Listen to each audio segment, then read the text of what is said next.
Welcome back to the Leader Podcast. You're joined by your host, Dr. Joel Brown. So, I'm going to take you back to Vancouver, 1996. My next guest was 18 years old, and he attended the University of British Columbia. He'd arrived on a full merit scholarship to study genetics, honors tracks, the kind of placement that suggests, hey, he's making it. He's already decided who he's going to be. The Pacific is grey for most of the year up in that area. The rain is constant, I hear. The campus sits on a peninsula sticking out in the water, surrounded by cedars older than the country they grew in. He joined the Chinese varsity club. He worked well, he did well. 2 years later, he left. He moved south. UCLA, microbiology, immunology, molecular genetics. He finished a degree there. Then his MD, then his MBA. Then a residency in orthopedic surgery that he started, and he didn't finish. He's been living in LA since.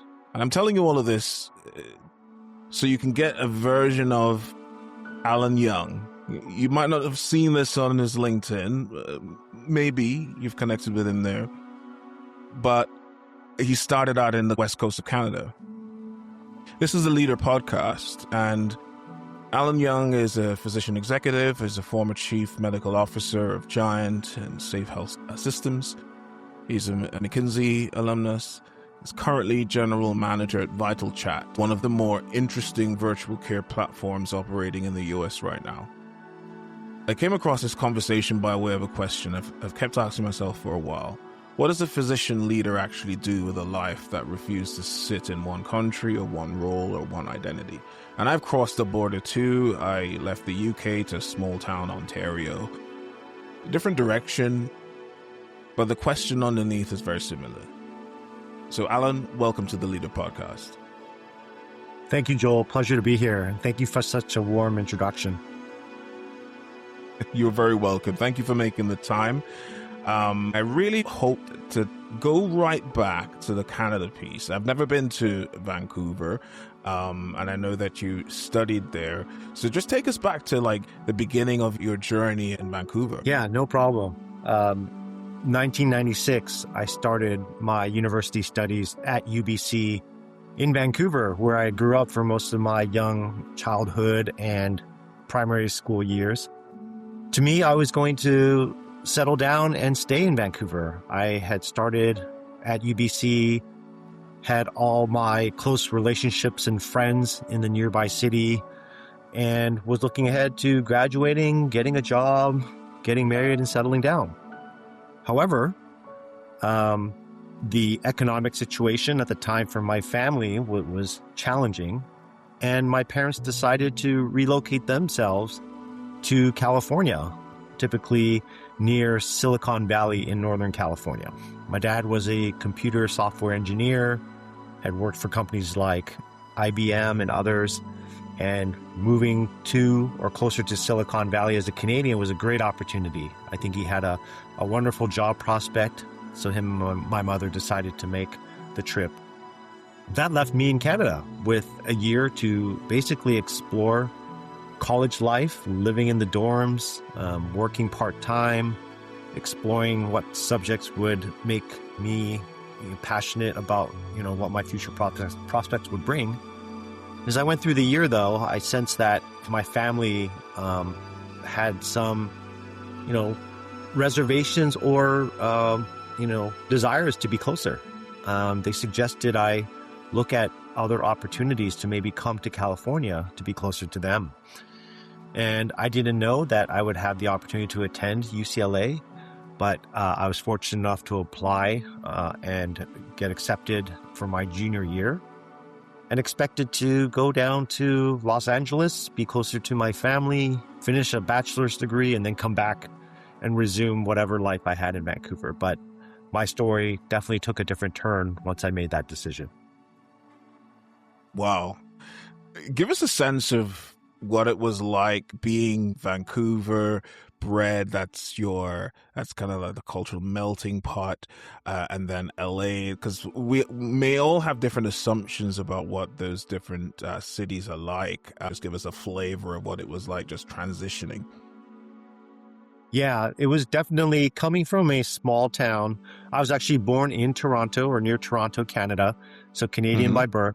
My Mm-hmm. parents were immigrants from Taiwan, and their families had immigrated from China to Taiwan prior to them moving to Canada. Growing up in Canada, spoke English as my primary language, learned Chinese as my second language, and French as my third language, but really Awesome. felt at home there. In Vancouver, it's a West Coast town, uh, a lot of focus on outdoors and sports, great community feel. At the time, there was not a lot of kind of urban problems of like crime and congestion and pollution. This was back in the 90s, of course, 80s and 90s. Mm-hmm. So really a nice place to live. But knowing we were in Canada and we had this huge neighbor to the south, which tended to dictate all of the cultural and political and economic kind of things around the world, we knew that, a relative scale, I grew up knowing that we were kind of the small neighbor next to this big economic powerhouse, right? So the United States had always had this more intimidating, presence. And then growing up culturally, you get exposed to Southern California and Los Angeles and Beverly Hills and the beaches and Disneyland. And so culturally, I think Southern California or California was very popular. It was very much what was setting the trend.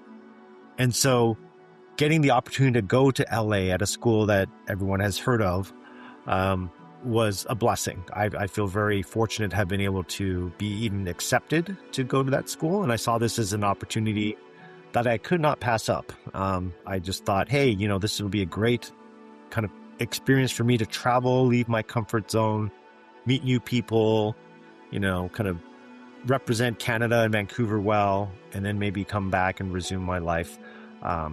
But landing in LA, you realize going from being a medium-sized fish in a small pond, so to speak, being in Canada, I was a small, tiny fish in a large ocean. And LA definitely felt intimidating given the number of people there, the size of the city, the expansiveness of the geography, and the fact that within all of Southern California, I had no single acquaintance, anyone nearby within 100 miles that I could call a friend or family member. So it was definitely a restart, and coming to a campus like UCLA and living in the, student housing and going to classes was definitely a life-changing experience, to say the least. Wow. So I know you mentioned that your parents had moved over. How far away were they from you when you were at UCLA? Yeah, they had moved into the Bay Area, which is, for those who aren't familiar, near San Francisco, about a 5-6 hour drive straight up the freeway, Wow. a short, hour flight, but definitely not next door. I think it made it easy to visit them on holidays like the Christmas and Thanksgiving. I could get in the car and drive up, but they definitely weren't kind of accessible every weekend like maybe I was accustomed to, when I was at UBC. Yeah, no, that's interesting. I mean, Canada is huge enough as it is. That's one of the things that it's still blowing my mind getting over. Like, I've only been here a couple of years, and it's like it's just vast.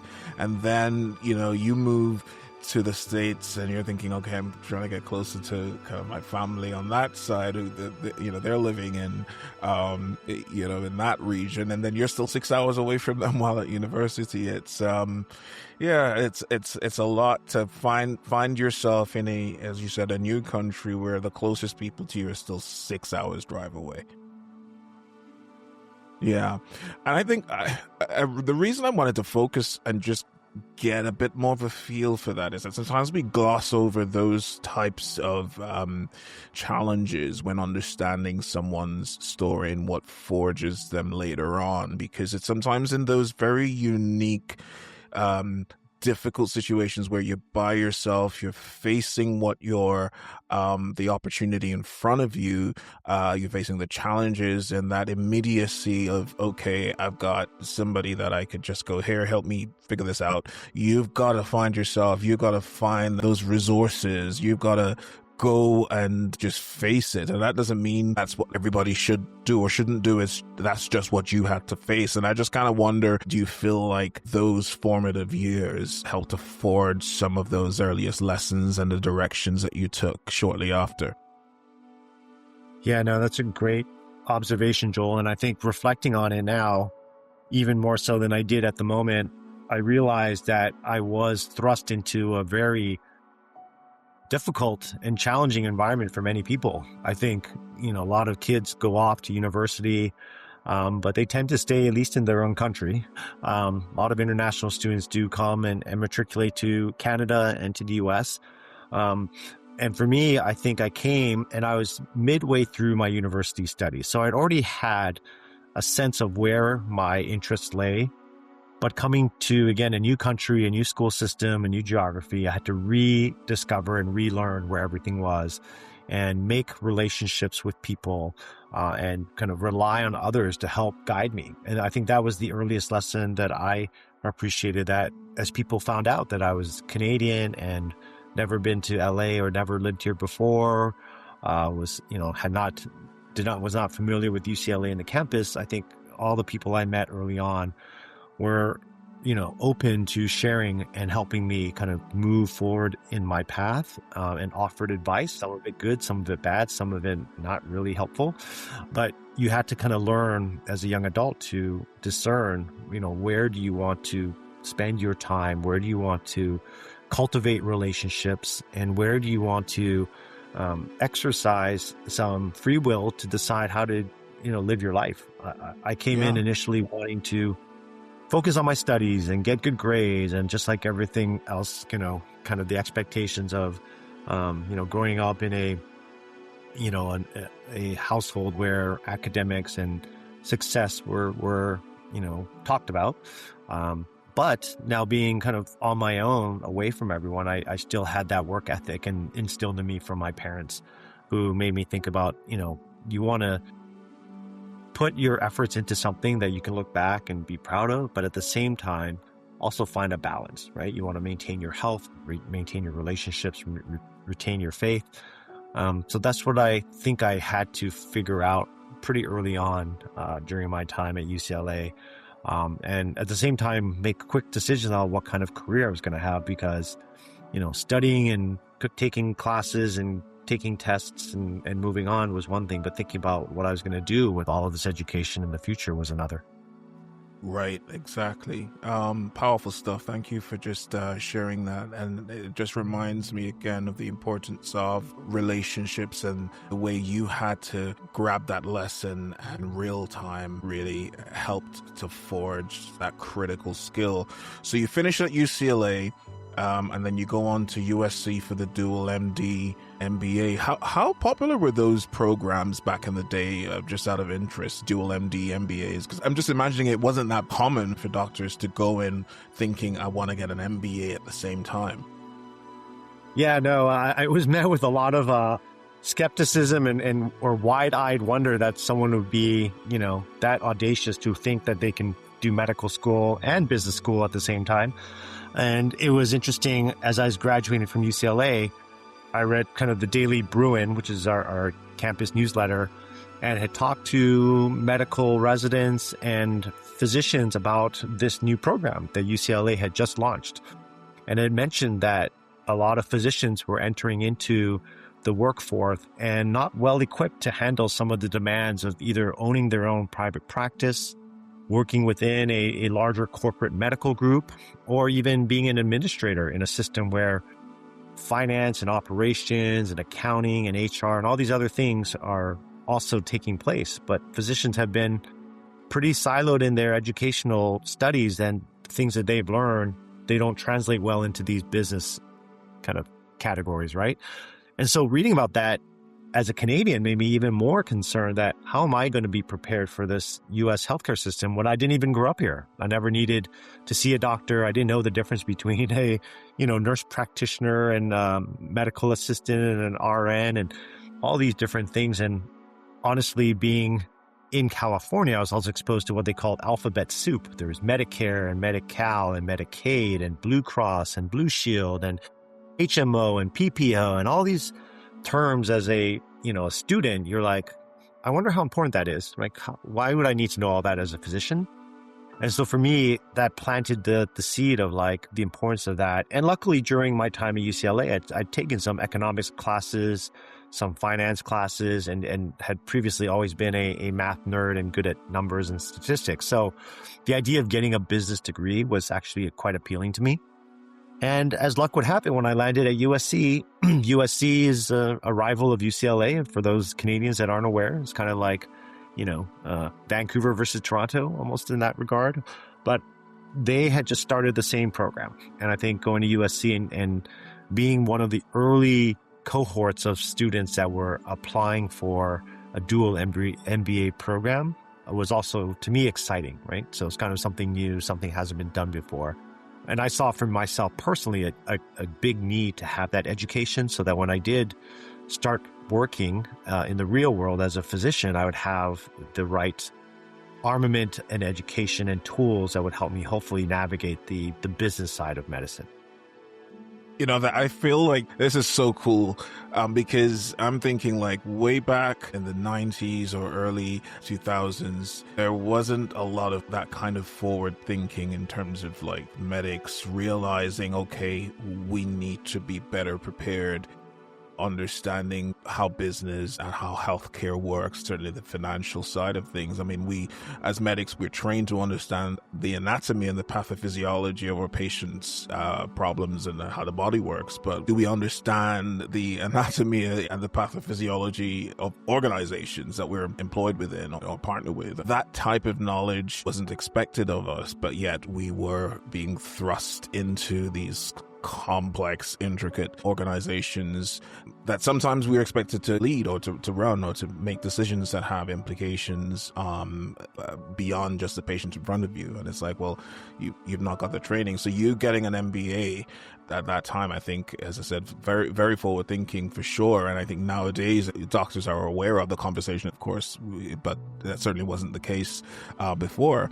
And I think that it's just kind of interesting the direction that your career went subsequently. I wonder how much having that business savvy, perhaps even an entrepreneurial spirit, influenced things. Yeah, sure. It definitely helped give me a different perspective as I went through medical school and my education to think about things from different angles, to not just put myself in the shoes of, as a physician, I should be assimilating this information and doing physical exams and interpreting diagnostics and making diagnoses and counseling patients.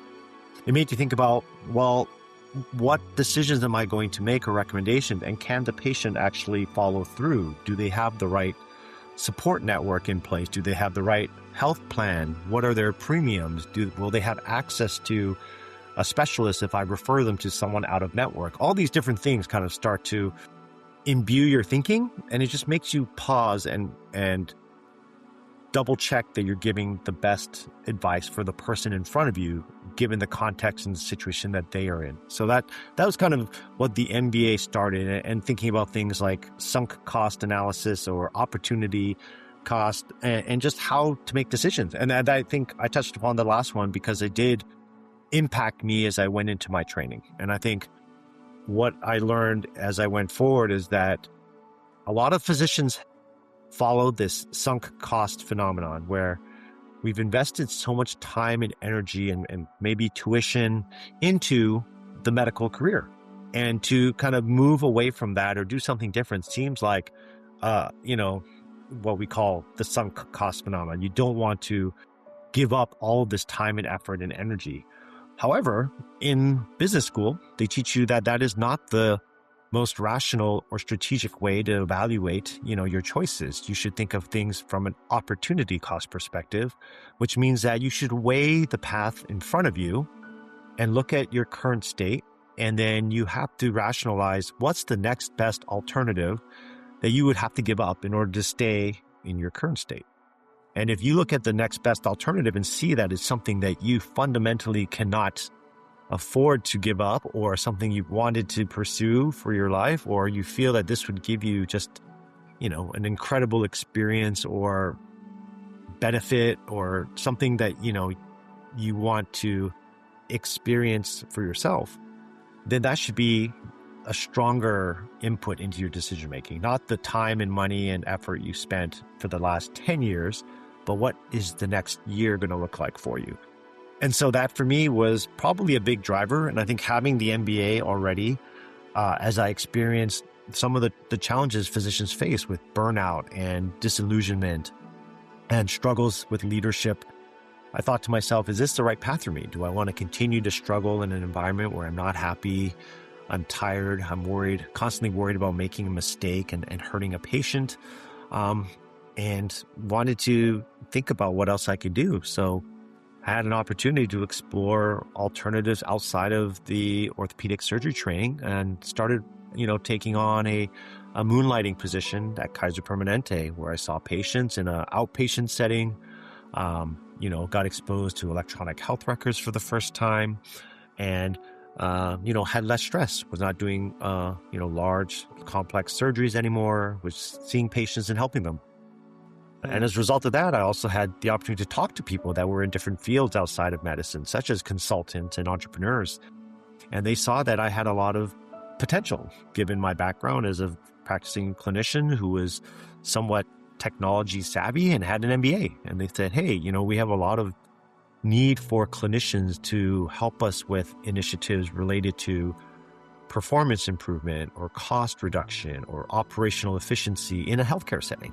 And so I think that combined with what I learned in business school about what consultants do in the business world, it intrigued me.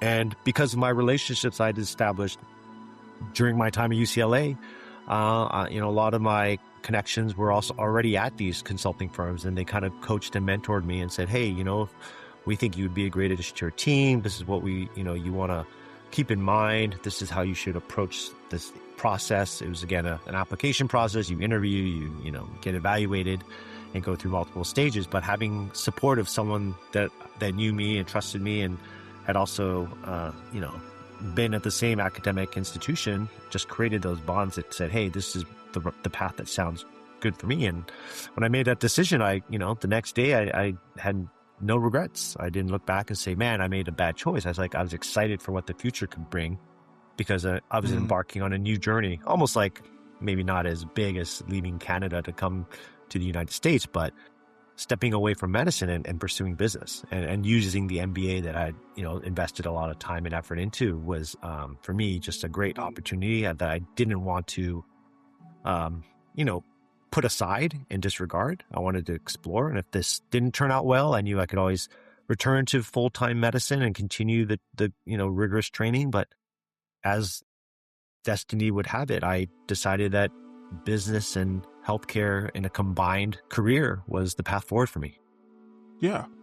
Loving this as you break this down, because everyone's story is unique. And I think knowing your story and understanding in retrospect the elements that came together to prepare you for the choices you would make, I find this exciting. And as I've listened, a few things definitely stood out to me in what you've said. You mentioned that having the MBA being connected to industry people who are able to recognize the potential in you, perhaps when you had frustrations about seeing, is my future in orthopedics working out? Is this vision or what I was hoping to achieve making sense? And you were able to have conversations where others were able to say, well, what about this? Or perhaps you could consider pivoting into this area where you may be able to find some fulfillment, and just being able to pull the threads together of your different skill sets, the mathematical interest, the business interest, or the technology interest. And so you went into this consulting world, and you've actually worked for some of the biggest consulting firms. If I've done my research right, you've worked at Deloitte, Accenture, McKinsey, Slalom, major firms. What would you say would be kind of like the key points you would want to leave with anyone who's maybe thinking about working in the consultancy world? What are some of the unique challenges, opportunities, the strengths that you think you developed immersed in that world for, I think you were there for maybe around 15 years working in that world? Yeah, no, there's definitely a lot of lessons learned, but I also recognize that we are living in a pivotal time of change and transformation. So the consulting world I grew up in and cut my teeth on is probably slightly different now, given, again, the accelerated growth of technology, the adoption of artificial intelligence, and then the way that organizations, have viewed consultants. So going back to my start, I think kicking off my career at Deloitte was a great blessing because they had an established firm that had strong fundamental training and onboarding for their consultants, coming in as an experienced hire, coming in with an advanced degree, coming in with, a different skill set than their typical. They were still able to give me the tools and the training and the experience and mentoring to make me feel comfortable that I could be a valuable consultant on a team. Other than the fact that having a medical degree and being a clinician and understanding healthcare for the last, almost a decade, consulting is a very different animal, right? So I think the one caveat is always come in with an open mind and a humble approach to learn more, because the way that businesses actually discuss and deal with problems behind closed doors and confidentially is very different than maybe what you've seen, or heard from others. So that would be the first thing to kind of keep in mind.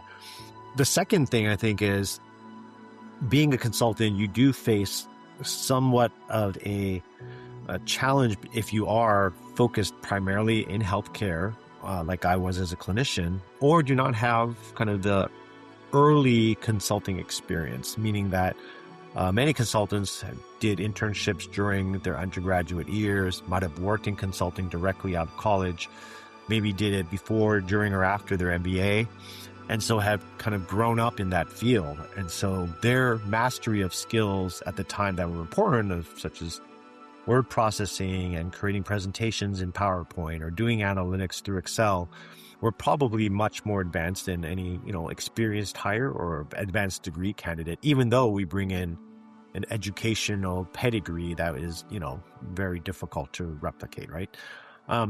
But you'll have different priorities within the firm, and you will be expected to relearn or learn these skills if you're not competent.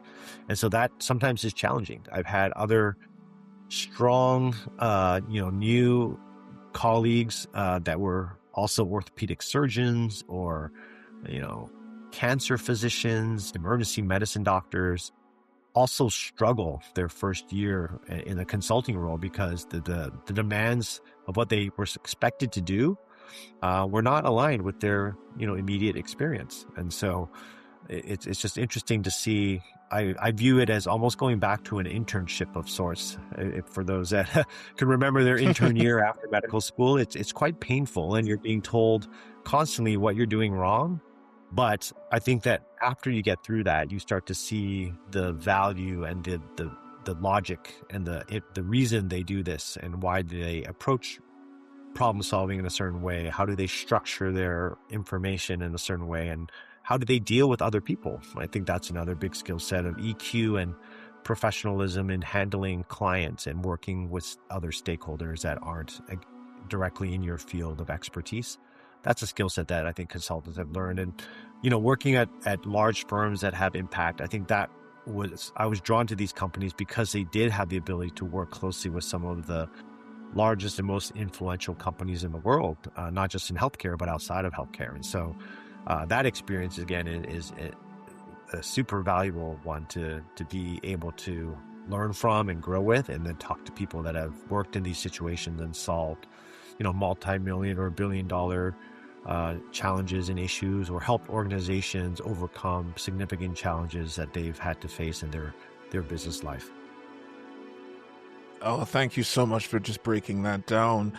I noticed that in the middle of doing all that consulting work, you ended up landing a role as, I believe, the chief medical officer of Giant, I believe, Gyant, and I believe that was around the time of the pandemic. Now, this is a very highly sought after role, the holy grail of the ultimate position that you could aspire to do if you wanted to move away from just doing clinical medicine. They might say, be the CM of a big organization. So I'd love you to shed some light as to what drew you to that role, what your understanding of what that role would entail, what skills you felt it required, the learning curve. Just talk us through what made you decide to go. Yeah, no, Joel, this story is pretty amazing as I reflect on it and try to think sequentially of what happened when and how that all came together. So a couple of big things happened at that point in my life. I had previously been consulting with Accenture and Deloitte. And as you can imagine, consulting involves getting on an airplane on a Monday morning, flying to a client site, staying for 3 nights, flying back home on a Thursday night, and then maybe working in the office or home on a Friday. I did that for almost 6 years, right? Straight. And when I realized I had a new purpose in life, I got married and had a child. My daughter, who is now 8 years old, became the North Star of my life. And I wanted to be present. I wanted to be able to be home and experience these moments. And so I transitioned to a role with Slalom. And they were a consulting company that focused on a work-life balance. You kind of work where you live. So I was brought into the Los Angeles office to build our healthcare and life sciences practice. So it allowed me to stay home, but do the same similar type of work that I've been doing with the other consulting firms. As a result of my stability, I was able to participate and attend local events here in Southern California. One of the events was a HIMSS event, the Health Information Management Systems in Society, kind of more geared towards folks in the IT side of healthcare. It's a global organization. And I went to a one-day conference, and the keynote speaker was this gentleman by the name of Dr. Anthony Chang. And his topic of conversation was artificial intelligence in medicine. And given my recent experience consulting and working with doctors to try to get them to use electronic health records, I kind of was very skeptical that this was a real thing and wasn't sure where doctors would have any need for artificial intelligence. They had trouble using keyboards and mouses at the time. And so was very skeptical, but I approached Dr. Chang, who now is a great friend and mentor of mine, and he saw that I had an MBA. And he's like, "Oh, Alan, you think outside the box. You might want to connect with my community of other physicians that are thinking about things such as AI and business." And so we connected, and he became a friend and mentor, and I got plugged into his community that was called AI Med, Artificial Intelligence in Medicine, and started learning about algorithms and data science and all the kind of cool math behind AI. On the other side of the world, I was one of my good friends, a physician at Kaiser Permanente, an orthopedic surgeon, reached out and said, "Hey, are you available? I was supposed to speak at this event at UCLA. I can't make it, but they're asking for someone, a physician with a business mindset." And he said he thought of me. I agreed to replace him. And as a result, I sat next to 2 folks that turned out to be huge impacts on my life. One of them was the co-founder of an organization called Scale Health, which is a kind of ecosystem connector for hospitals, healthcare systems, investors, mentors, advisors for healthcare that's now kind of spread around the world. And then sat next to the managing director of, at the time, the Cedars-Sinai Techstars Accelerator. And I was curious what an accelerator is. And, from medicine, we don't have these types of programs. Turns out that they are trying to help startups kind of get their ideas incubated and funded and off the ground and get validation. And I thought, wow, that's a cool place for entrepreneurs to, convene and working with a great hospital system like a Cedars-Sinai here in Los Angeles must be a rewarding experience. I was invited by both of those people to learn more about Scale Health and the accelerator, attended what they call their startup demo day, where the startup founders present their company and the accomplishments they've had and the traction that they're getting and the challenges that they're facing and the fundraising they want to do. And all of this community building kind of started positioning me as kind of a unique asset or a unique individual with the skill set that was at the time kind of in scarcity. So with my background having started to dabble into AI and having an MBA and being connected now to these innovative health systems and ecosystem connectors, I was soon approached by one of the managing directors and founders of one of the startups to say, hey, we're looking for a new chief medical officer. We are building a software as a service, AI machine learning powered healthcare company. And we think that you would be a valuable contributor to our future success. And so all of those experiences, discovering AI, finding a role that allowed me to stay closer to Southern California and home, and then meeting people through my network that were focused on innovation and entrepreneurs and startups, kind of positioned me to be, top of mind for folks that were looking for someone with a unique skill set. And that I think I just happened to be at the right place at the right time, and saw this as a great opportunity to build something amazing. And so decided to leave consulting and took on the chief medical officer role for the digital health AI machine learning company, and got my experience as an entrepreneur. Amazing. What you just described is the reason why I have these conversations. I just loved how you so eloquently painted this picture of the different moving parts, different elements. And I love the fact that you've also acknowledged that your desire to be closer to home and your family life was also a motivator for switching. And I think it just paints this picture in my mind's eye that there can be lots of different elements, moving parts, motivations that can all be at play at the same time, and just seeing this kind of dance of destiny almost. And then you end up emerging in a position uniquely where you bring undeniable value to what a company is looking for. They're just like, yeah, Dr. Young will give us the skill set, and he has just the orientation, the kind of mindset as well that will expand what we do. I love that. So how long were you doing that role, and then how did it sort of lead into what you're doing now? Yeah, no, I think with the chief medical officer role, with my first startup, was with them for about 2 years. During that time, the pandemic came, COVID-19 struck, and obviously worldwide priorities changed, and, things shifted. I felt that there was a need to really help in this area. The same individual I actually met on that panel at UCLA, the co-founder of Scale. He was then, at the time, the chief product officer for another company that I joined. So I decided to join them in their mission to help use AI to solve the COVID-19 testing crisis. They were developing new technology using computer vision and AI models to evaluate the COVID-19 test strips using telemedicine. So patients didn't have to, at the time, drive themselves to a pickup point or get a test or wait in the clinic and get their nose swabbed and wait anywhere from 7 to 10 to 12 days for the result.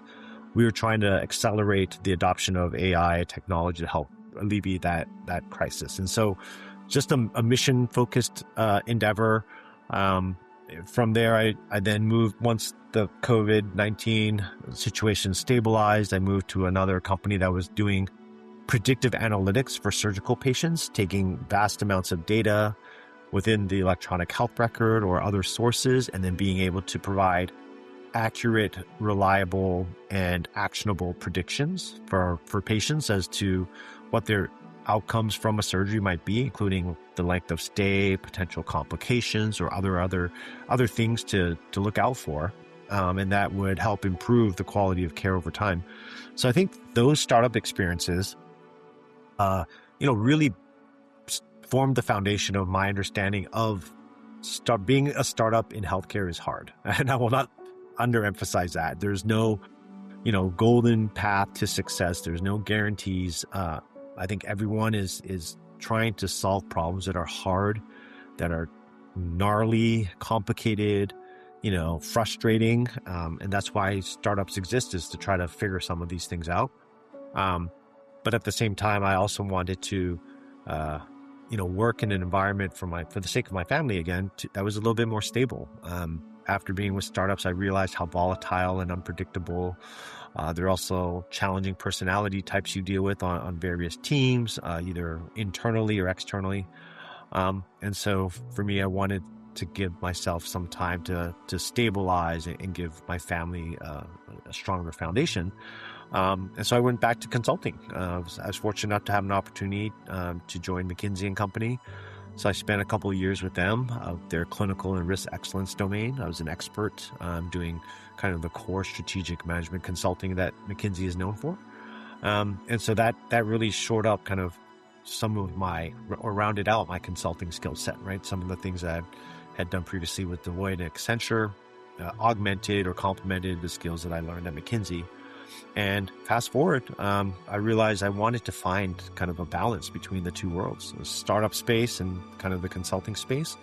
I joined a boutique consultancy as a client partner after McKinsey, and then started getting close to startups again. We played a mentor advising role through the Techstars community and through Founder Institute and some other organizations.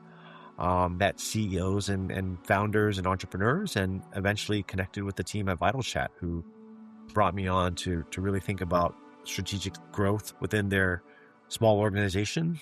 And so here I'm wearing multiple hats, helping with product, helping with business development, helping with strategy, and leveraging my healthcare background. So that's kind of the journey for me in a nutshell of how I'm here and how going from consulting into the startup world for the first time, and then wanting to find a better balance and continue to seek new challenges has kind of led me back full circle. So I'm kind of in that space again. That's awesome. As I just listening to you, there are thoughts, so many thoughts that come to mind, and your story is so captivating because there is this thread of what I like to call just career autonomy. There is this sense in which you recognize that your career is something you have permission to shape and direct depending upon the priorities in your life, what you're looking for, the flavor, and also being willing to pivot because the circumstances or situation changes around you, whether that's something like COVID was so disruptive. And sometimes that's the change that demands a response, and that flexibility and willingness to go, okay, well, this industry or the role that I'm in now, I have to reconsider it. What can I do? And it's really powerful to hear that. So you mentioned that you're working for VitalChat now. I love also that you've acknowledged that there isn't just glamour with this path, this sort of unbeaten path, forging your own career. You're a clinician, you're a physician, but at the same time, you're not on that traditional path of working full time as a physician. And I just wonder what, at this stage now, what do you imagine is next for you? What does the future look like? That's a great question, Joel. I try to stay grounded and always focus on where I can have immediate impact, but I also am pragmatic and want to plan ahead. And I think, a number of things could happen.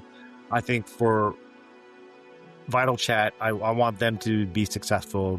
Most of the startups that I've worked with have either gone dormant or been acquired and kind of absorbed into another organization. So none of the unicorn success stories like SpaceX or Facebook or Google or anything like that, right? If those were not in my cards, so to speak, at that time. So I understand the realities of startups and the challenge they have to really be sustainable and successful in healthcare. Because again, healthcare, as much as it is a huge industry, the players are very constrained when it comes to being able to remain profitable and successful for extended periods of time. So I want to do whatever I can to help the company grow and expand and survive. At the same time, I do look at other opportunities for me that could leverage or could allow me to leverage my skill set and my experiences. A couple of things have come up around helping, guide earlier organizations that are focused in areas adjacent to my initial core strength. So as a clinical medicine, there's this emerging world of regenerative medicine and wellness, aesthetics. I have family members and friends that are heavily involved and are always seeking the perspective or insights from a clinician who has strong, strategic thinking and consulting experience, as well as artificial intelligence background. So been dabbling in that. And the other area that's been of interest of mine is looking at, how do we determine which companies are worth investing in? And so what do venture capitalists and private equity firms, angel investors, family businesses, how do they decide where to put the money? And I feel like at this stage of my career, I have a strong perspective around what you need to look for in a company, in a team, in an industry to hopefully position or maximize the chance of success. So those kind of ventures are kind of in parallel, working with organizations like Scrub Capital, a collection of, clinician LPs that are constantly evaluating and guiding and having provocative conversations around what is needed in medicine and healthcare from the, frontline view. And then organizations that are looking to how they can adapt newer technologies like AI into their current business practices. I think those two areas have been interesting for me and might be something down the path that I would explore further. That's awesome. Well, as we're just kind of coming to the close of our conversation, I must say, again, this has been rewarding, riveting, and really engaging for me. I ask every guest to describe for me in their own way what leadership lesson they feel they've either learned recently or what has just stood the test of time for them in their own journey. Yeah, no, thank you, Joel. I think one of my lessons learned and things that I remind myself constantly is that, what is our purpose and what relationships or people can we impact positively through our work, either as clinicians, either as, entrepreneurs, either as inventors. I think early in my career, I was maybe improperly focused on kind of attributes or achieving milestones as finishing medical school, finishing business school, matching into residency in orthopedics and, obtaining a certificate from Harvard, education or whatever it is. And I realized those did not provide the fulfillment that I was seeking, probably subconsciously. And I think now, as I face multiple challenges and pivots in my career, it's the relationship with people that truly, make the effort, make the failure, make the success really worth it, and gives you that foundation of, who can you rely on and lean on during those times when things aren't going well. And so having those relationships with people that have helped me through unexpected job transitions or leadership changes where the people that I had gone to work with suddenly have left the organization and leave a gap. But what are those relationships that I know that will persist no matter what I'm doing? Then the relationships that don't care that I'm Dr. Alan Young, or don't care that I'm Canadian, or don't care that, I had carried this competency and certain skills, like people that just care, right? I think that is the biggest thing, to focus on that to keep you moving forward, but also then have that purpose and that reason. And, it's relatively new, but I think my new purpose and reason is to provide a world for my daughter and family to continue to thrive and put them in a position to be successful in the future. I think that's what my parents did and sacrificed for me, gave up a lot of their, personal, probably comforts in order to give me the opportunities they had and continue to do so. So I'm going to continue to pay it forward and do this to give my friends and my family around me the opportunities for them to be successful. Powerful. And just finally, what sort of connections do you still have with Canada? I know you've built a life there out in LA. Do you get to come back often to either Vancouver or Toronto? Any upcoming trips in the horizon? Great question. I wish I was there more frequently. I actually took the family and my daughter to Vancouver for spring break this past April. My sister and her husband have moved to a nice place in Richmond, the city that I grew up in. Her son, my nephew, is out with his wife in Montreal.